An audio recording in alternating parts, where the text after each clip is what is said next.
Coucou tout le monde, j'espère que vous allez bien. Je vous souhaite la bienvenue dans mes carnets noirs. Je déconseille fortement aux âmes sensibles et aux enfants de regarder cette vidéo.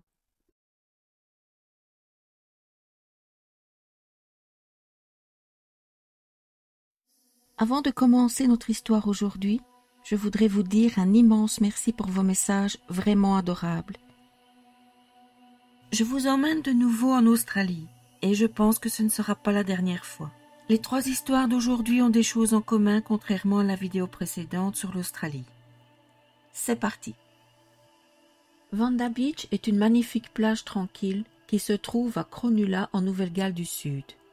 Elle se situe assez loin de la ville, ce qui explique qu'elle soit si calme. Elle est idéale pour faire du surf et pour se reposer. Les parents de Marianne, Elisabeth et Helmut Schmidt, quittent l'Allemagne avec leurs 8 enfants pour l'Australie grâce à une initiative gouvernementale mise en place pour aider les familles après la guerre. Après un séjour dans une auberge de migrants située à Unanderra, en Nouvelle-Galles du Sud, la famille finit par s'acheter une maison à West Ryde en 1963. Leurs voisins sont Jean et Janet Tegg et leur petite-fille Christine Sharrock. Christine a perdu son papa très jeune et sa maman s'est remariée. Mais Christine préfère rester vivre avec ses grands-parents. Le courant passe très vite entre Marianne et Christine qui deviennent inséparables.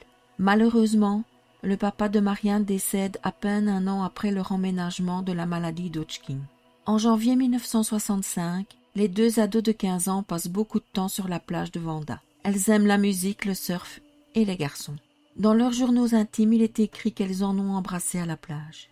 Le 10 janvier, la promenade prévue par les filles à la plage est annulée car le temps est très mauvais. Mais ce n'est que partie remise. Le lendemain, il y a du vent mais plus de pluie. Les filles décident donc de se rendre à Vanda Beach.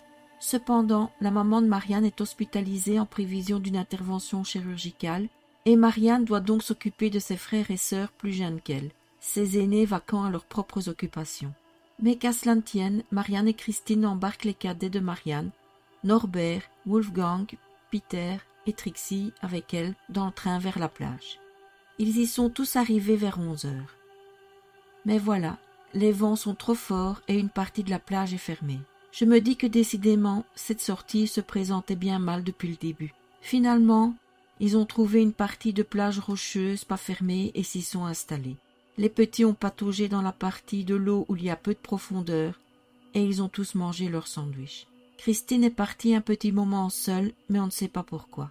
Elle est peut-être juste allée soulager un besoin naturel. Le petit Wolfgang, 8 ans, a vu à ce moment-là un ado qui pêchait le crabe. Il était torse nu, avec un short gris clair et avait une serviette de bain bleue. Quand Christine revient, le petit groupe se promène plus loin sur la plage, mais le vent recommence à souffler et il s'abrite derrière une dune de sable près du Vanda Beach Surf Club. Une fois installées, les filles se rendent compte qu'elles ont oublié leur sac à l'endroit où ils étaient avant. Elles disent aux frères et sœurs de Marianne de ne pas bouger, qu'elles allaient chercher leur sac et qu'elles revenaient vite. Peter voit que les filles se rendent à l'inverse d'où leurs sacs sont censés être et le leur dit, mais elles rient et continuent leur chemin. Selon Wolfgang, l'ado qu'il a aperçu plus tôt était de nouveau là et est parti en même temps que les filles et dans la même direction. Un pompier, Denis Dostin, qui profite de la plage avec son fils, voit les filles passer. Elles regardaient souvent derrière elles, mais elles n'étaient pas suivies selon Denis. Il est le dernier à les voir en vie. Vers 17 heures, les petits se tracassent de ne pas voir revenir Marianne et Christine. Ils retournent donc vers la plage rocheuse où les filles devaient récupérer leurs sacs, mais il n'y a personne. Sans aucune trace des 2 ados, les petits décident de reprendre le train de 18 heures pour retourner chez eux. Une fois rentrés vers 20 heures, ils vont voir les grands-parents de Christine pour leur raconter ce qu'il s'est passé. La police est contactée et prend tout de suite l'affaire au sérieux. Le lendemain, Peter Smith, un jeune homme de 17 ans, se balade avec ses neveux sur la plage vers 14h30. Ils passent sur les dunes et aperçoivent quelque chose dans le sable. Ils ont pensé en premier que quelqu'un avait jeté un mannequin, mais réalisent qu'il s'agit d'un corps. Ils se rendent alors au Vanda Beach Surf Club pour prévenir les autorités. Lorsqu'ils dégagent le corps du sable, ils se rendent compte qu'il y en a en fait 2. Marianne est allongée sur le côté, son maillot est en partie découpé. Christine est couchée sur le ventre et sa tête est au niveau des pieds de Marianne. Son maillot de bain est dans le même état que celui de Marianne. Selon les enquêteurs, Marianne a été tuée en premier. Christine a essayé de s'enfuir, mais a été rattrapée par le ou les tueurs. L'agresseur les a traînés à cet endroit après les avoir tués, car il y avait des traînées avec du sang dans le sable. En fouillant la dune, les policiers ont trouvé un couteau avec du sang, mais pas d'ADN à l'époque. On ne peut pas être sûr qu'il s'agit de l'arme du crime. Il y a des traces de pneus proches de l'endroit, mais elles peuvent appartenir à n'importe qui. Les causes des décès sont terribles. Marianne a été poignardée de 25 à 30 fois. Son cœur est perforé et sa gorge est tranchée avec une telle violence qu'elle est presque décapitée. Christine a été poignardée 6 fois et a été frappée à la tête avec un objet contondant qui a entraîné une fracture du crâne, ce qui accrédite la thèse selon laquelle elle a tenté de s'enfuir. Les deux ont subi des agressions sexuelles et une tentative de viol. Un échantillon de sperme est trouvé sur les corps. Dans le sang de Christine, il y a un peu d'alcool correspondant à une bouteille de bière, et dans son estomac, il y a du céleri et du chou. C'est très étrange, car il n'y avait ni bière, ni chou, ni céleri dans ce que le petit groupe a consommé. N'oublions pas que Christine s'est éloignée du groupe un moment. Les filles avaient-elles un rendez-vous sur la plage? Connaissaient-elles leur assassin? Toujours est-il qu'elles ont été enterrées le 20 janvier. Les frères et sœurs de Marianne sont interrogés. Ils racontent comment Christine s'est éloignée seule, le garçon qui pêchait le crabe et le fait que les filles sont parties dans le sens inverse de l'endroit où leur sac se trouvait. Le pêcheur de crabe semble être une piste intéressante, mais il ne sera jamais retrouvé. Trixie raconte qu'elles ont parlé avec un garçon dans le train, mais il est hors de cause. Des témoignages affirment qu'un homme a importuné des filles sur la plage. Il a même été reconduit hors de la plage par un sauveteur, mais on ignore son identité. Une récompense de 20 000 $ est offerte, mais cela ne donne rien. 7 000 personnes ont été interrogées, mais sans succès. Certains suspects sortent cependant du lot. Alan Bassett a été reconnu coupable en 1966 du meurtre de Caroline Orphin qui n'avait que 20 ans.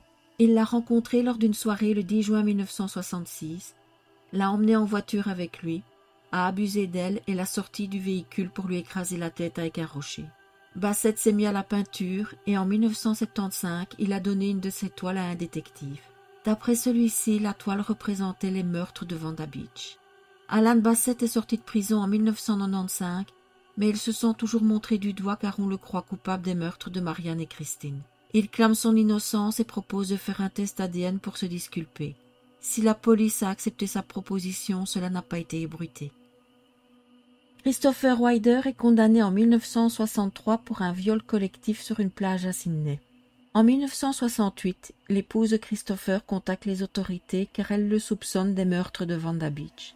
Mais le temps que la police réagisse, il est parti aux États-Unis. En 1982, il revient en Australie pour voir ses parents.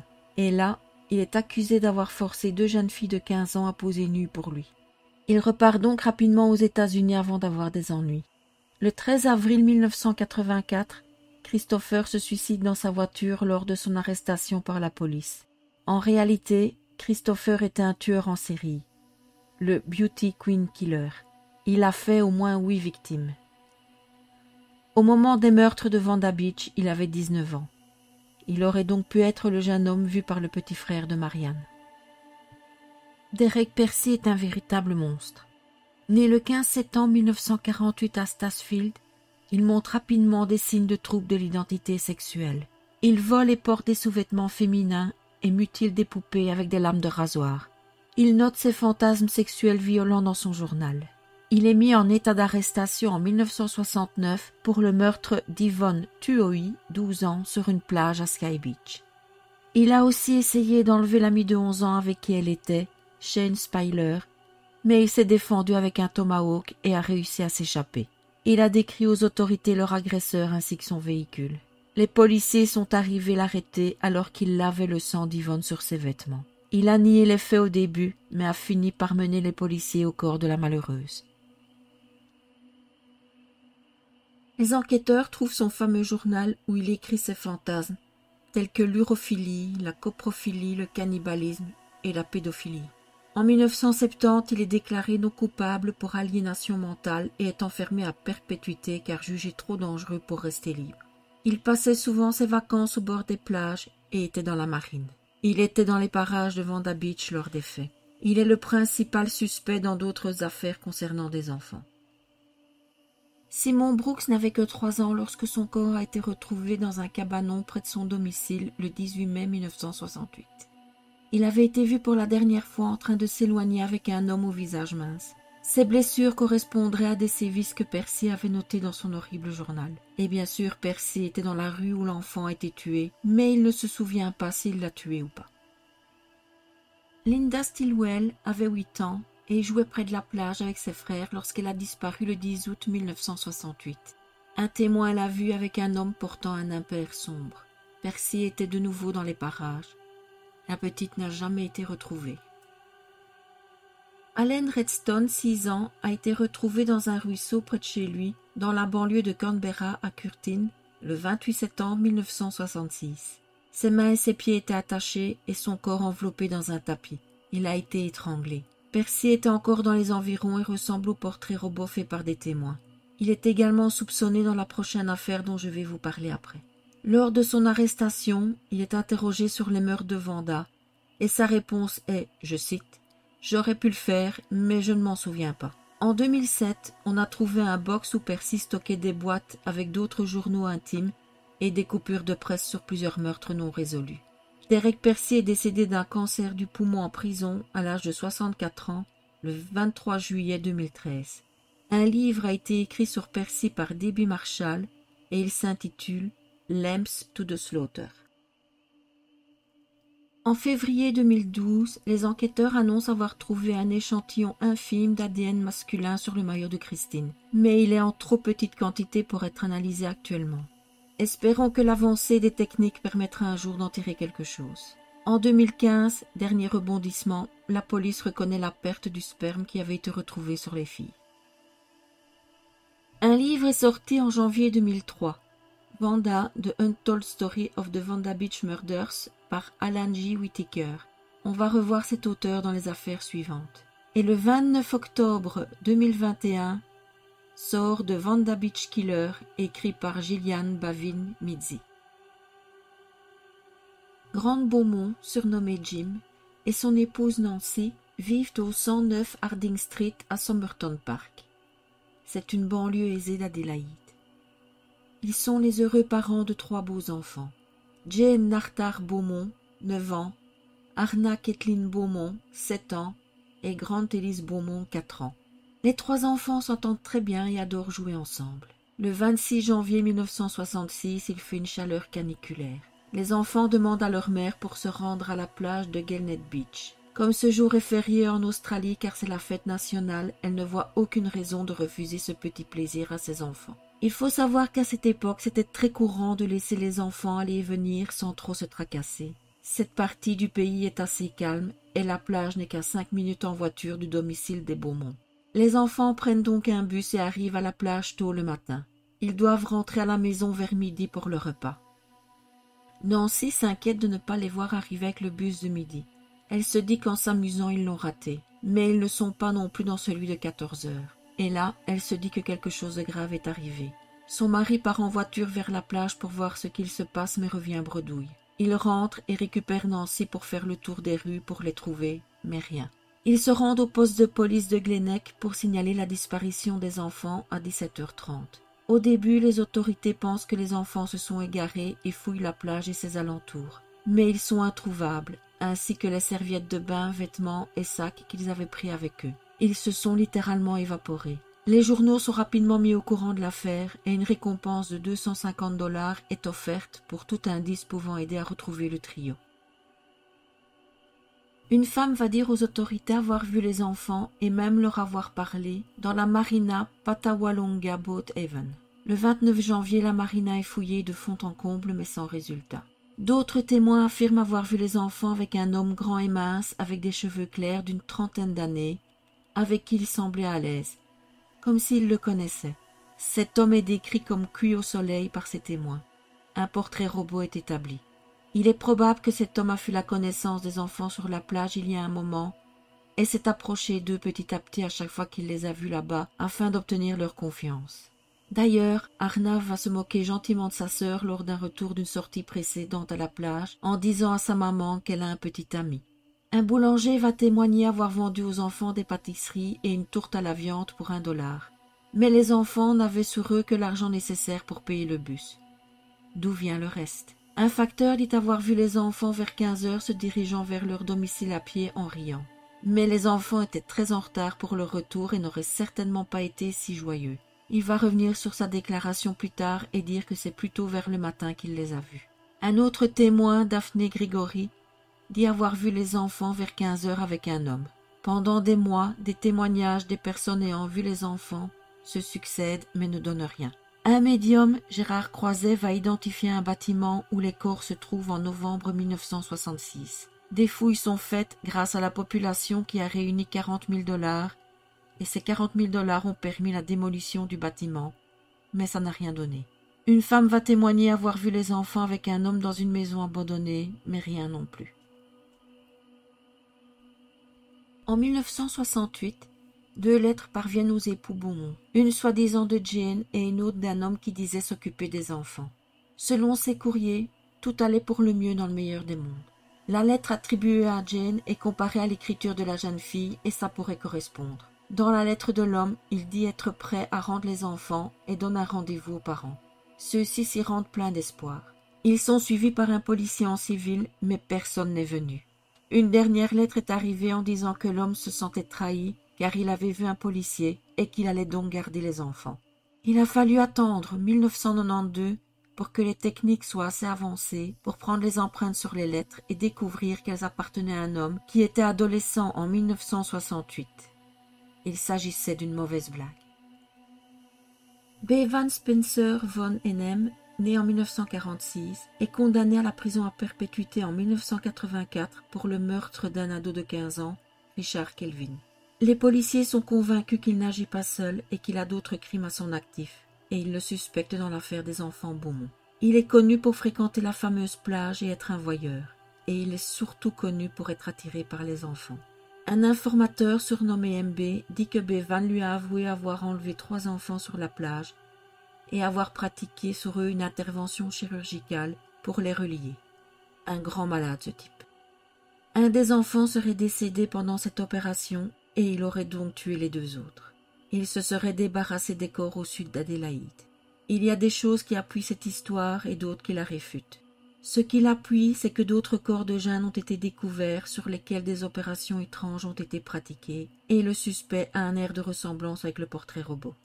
Ce qui va contre cette hypothèse, c'est que Bevan était plus jeune que l'homme qui a été vu accompagnant les enfants Beaumont lors de leur disparition. De plus, ces autres victimes avérées et potentielles sont toujours de jeunes ados masculins ou dans la vingtaine. Les enfants Beaumont ne correspondent donc pas. Le fameux MB a donné des détails intéressants sur l'affaire, mais aussi des informations qui ne correspondent pas aux faits constatés par les enquêteurs. Bevan ne sera jamais inculpé des faits, mais jamais vraiment blanchi non plus. Selon MB, Bevan a également avoué avoir kidnappé 2 fillettes lors d'un match de football à l'Adélaïde Oval. Mais je vous parle de cette affaire plus tard, gardez-la en tête. Arthur Stanley Brown, né en 1912, est inculpé en 1988 du double meurtre des sœurs Mackay, Judith et Suzanne, dans le Queensland. Les petites ont été enlevées en allant à l'école en 1976 et ont été retrouvées peu après étranglées. Il est également soupçonné dans l'affaire suivante dont je vais vous parler. Il ressemble assez au portrait robot, mais il avait déjà 54 ans au moment de la disparition des enfants. Ça ne colle pas avec les descriptions d'un homme dans la trentaine. Arthur Brown souffrait de démence et de la maladie d'Alzheimer et n'a pas été jugé. Il est décédé en 2002. James Ryan O'Neill est né en 1947. En 1975, il est condamné à la prison à vie pour le meurtre d'un petit garçon de 9 ans. Il se serait vanté d'être le responsable de l'affaire Beaumont à des amis. Gordon Davy, un ancien détective, est persuadé que c'est lui. Il a d'ailleurs fait un documentaire qui va dans ce sens. Quand on lui pose la question, James répond qu'il n'aurait pas pu enlever les enfants car il était à Melbourne à ce moment-là. Et selon lui, il n'a jamais mis les pieds à Adélaïde. Gordon Davy le suspecte également d'être responsable dans la 3e histoire dont je vais vous parler. Et revoilà notre ami Derek Ernest Percy. Je ne vous refais pas le pédigré du bonhomme, il est toujours aussi affligeant que dans l'affaire précédente. Pour cette affaire-ci, il croit qu'il aurait pu les tuer car il était dans les environs au moment des disparitions, mais il ne s'en souvient pas. Cependant, il n'avait que 17 ans au moment des faits. On est loin du trentenaire aperçu sur les lieux, mais il faisait peut-être plus vieux que son âge. Par contre, on est sûr qu'il n'a rien à voir dans la prochaine histoire, car il était en prison au moment des faits. Alan Anthony Monroe est un homme d'affaires qui a été chef scout. Il a été accusé de plusieurs agressions contre des enfants. Il est parti vivre un moment au Cambodge où il a ouvert un bar, mais il a dû revenir en Australie répondre de ses crimes contre les enfants. Comme par hasard, il est suspecté au Cambodge d'abus sur enfants. Il a été condamné et pourra obtenir une libération conditionnelle en décembre 2023. Alan McIntyre, surnommé Max, est l'ami et complice de Monroe. Le propre fils de McIntyre, Andrew, était la victime de Monroe. Le même Andrew a retrouvé son journal intime de l'époque et en a remis une copie aux autorités. Dans ce journal, il est clairement indiqué que Monroe était dans les parages de la plage au moment des enlèvements et il correspond aux descriptions de l'homme vu avec les enfants Beaumont. Andrew et sa sœur Ruth pensent que leur père est complice de Monroe dans l'affaire des enfants Beaumont. Selon eux, Max et Alan seraient rentrés tous deux de la plage, agités et paniqués. Sa sœur et lui auraient vu du sable et du sang sur la banquette arrière de la voiture et auraient même vu les corps des enfants dans le coffre. Ces mêmes corps auraient été jetés dans un puits désaffecté que les deux complices auraient bouché avec du ciment. Ce puits n'a pas encore été fouillé. Harry Phipes, aussi appelé Satin Man, a grandi à Glenelg. Pourquoi ce surnom de Satin Man? Tout simplement parce qu'il prend son pied en s'habillant avec des robes, pyjamas et cafetans en satin. Chacun son truc. Il ouvre une usine de pièces moulées et devient rapidement un homme riche et puissant. Tout lui réussit, mais selon ses ouvriers et ses proches, il a un côté sombre. Des rumeurs parlent d'abus sexuels contre son propre fils Hayden. Celui-ci le confirme et a subi ces abus toute son enfance. Et Harry ne se serait pas arrêté là. Il aurait violé une jeune ado de 13 ans près de son usine. Bien plus tard, en 2017 et 2019, d'autres victimes d'Harry reconnaissent les abus qu'ils ont subis. Mais là où cet homme nous intéresse, c'est que Hayden aurait vu les enfants Beaumont dans son jardin le jour de leur disparition. Harry fait un suspect très intéressant. Il ressemble au portrait robot, il est dans la bonne tranche d'âge, il habite tout près de la fameuse boulangerie où Jane a acheté le déjeuner et où les enfants jouaient et se sont changés. Et cerise sur le gâteau, Harry a fait creuser un trou semblable à une tombe par deux ados à l'arrière de son usine 3 jours après la disparition des enfants. Cette fosse a été fouillée en 2013, mais il n'y avait que des ossements d'animaux. Wayne Phipes, autre fils de Harry, clame l'innocence de son père et dit que son frère Hayden a tout inventé. Un livre de Satin Man par Alan Whitaker, dont je vous ai parlé dans l'affaire plus tôt, et Stuart Mullins désigne Harry Phipes comme le meilleur suspect. En mars 1986, 3 valises sont découvertes avec des coupures de presse sur l'affaire. Elles sont annotées avec de l'encre rouge. Dans un des commentaires, il est écrit « Pas dans la colline de sable, dans les égouts ». Les policiers se disent que c'est au tueur, mais après enquête, ces valises appartenaient à un détective amateur âgé qui est décédé. Sa famille s'est simplement débarrassée de toutes ces affaires liées à son enquête. Dans les années 90, des photos des enfants vieillis sont publiées contre l'avis des parents. Le choc est violent pour eux quand ils voient ces images dans les journaux. En 1997, un détective nommé Stanley Swain croit reconnaître Jane Beaumont, devenue adulte, à Canberra. Mais ce n'est malheureusement pas le cas. Nancy Beaumont et son mari se sont séparés, détruits par cette affaire. Elle a longtemps refusé de déménager en espérant le retour de ses enfants à la maison, mais ils ont finalement vendu celle-ci des années après. Nancy est décédée en 2019 sans connaître la vérité. Alors pour les livres, il y a Searching for the Beaumont Children par Alan J. Whitaker, encore lui, sorti le 13 septembre 2001. Et il y a The Missing Beaumont Children par Michael Madigan, sorti le 1er décembre 2015. Notre dernière affaire d'aujourd'hui nous mène le 25 août 1973. Séjour de match de foot de la Ligue nationale d'Australie du Sud à l'Adelaide Oval. Comme on peut l'imaginer, la foule est importante dans le stade ce jour-là. Il n'y a pas moins de 13 000 personnes. Joan Radcliffe assiste au match avec ses parents, Les et Kathleen Radcliffe, avec son grand frère et un ami de la famille, Frank Bone. Christ Gordon, 4 ans, est-elle accompagnée par sa grand-mère maternelle car ses parents sont en visite chez des amis avec la petite sœur de Christ, à Renmark. Les deux familles ont un abonnement pour les matchs et leurs places sont toujours les mêmes dans la tribune Sir Edwin Smith. Ils ont donc fini par lier connaissance au fur et à mesure des rencontres sportives. Malgré leurs différences d'âge, les deux petites filles s'entendent très bien.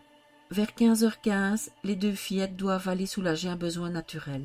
Comme la grand-mère de Kirst a confiance en Johanne, elle les laisse aller toutes les deux au WC. Le temps passe et les filles ne reviennent pas. Les parents de Johanne décident d'aller voir ce qu'il se passe et la grand-mère de Kirst reste sur son siège au cas où les filles reviendraient. Mais elles ne réapparaîtront jamais. Un appel est passé au micro du stade à 17h15 et la police est avertie. Des gens ont vu les filles jouant avec un chat errant et d'autres les ont vues jouant avec d'autres enfants. 4 personnes signalent avoir vu les filles avec un homme. Johanne avait l'air dépitée et Kirst criait sur l'homme qui la portait. Personne n'a réagi car tout le monde a cru qu'il s'agissait d'un grand-père avec ses 2 petites filles qui faisaient un caprice. Un autre témoin a vu le trio sur un pont près du zoo d'Adélaïde et un dernier témoin dit les avoir vus entre la gare de North Adélaïde et de Port Road. Un portrait robot est établi et force est d'admettre qu'il ressemble au portrait fait après l'enlèvement des enfants Beaumont. Un homme au visage fin et aux cheveux clairs. La police considère d'ailleurs que les affaires sont liées. 5 000 $ sont offerts en récompense et les journaux relaient l'affaire, mais on ne retrouvera pas les petites. De nombreux suspects qui ont été interrogés pour les enfants Beaumont le sont aussi dans cette affaire. Il y a Bevan Spencer von Hennem et Arthur Stanley Brown dont je vous ai parlé plus tôt. Il faut reconnaître que la ressemblance des portraits robots de l'affaire Beaumont, de celle-ci et de la trombine de Stanley Brown est frappante. Cependant, un nouveau suspect arrive dans cette affaire, Stanley Arthur Hart. Il se rendait à tous les matchs et s'est avéré être un agresseur d'enfants. Il a été dénoncé de manière anonyme mais est décédé en 1999. Ses propriétés ont été fouillées plusieurs fois en 2014, sans rien donner. Suzy, la sœur cadette de Johanne, est toujours très active pour savoir ce qui est arrivé. Elle a créé un organisme de bienfaisance appelé Leave a Light On. Elle appelle également les autorités à se pencher sur Frank, l'ami qui accompagnait la famille de Johanne au match. Il avait quitté son siège pendant une demi-heure avant la disparition des filles, et après leur disparition, il est resté assis sans aider aux recherches. Cette même année, une récompense d'1 million de $ est offerte pour toute information. En 2018, Suzy demande qu'on fasse des tests ADN sur des corps non identifiés. Si les ossements de sa sœur en font partie, elle voudrait les récupérer afin de lui donner une sépulture auprès de sa famille. Voilà, je ne sais pas si vous connaissiez cette histoire, mais en tout cas, j'espère qu'elle vous aura intéressé. À bientôt pour une nouvelle histoire.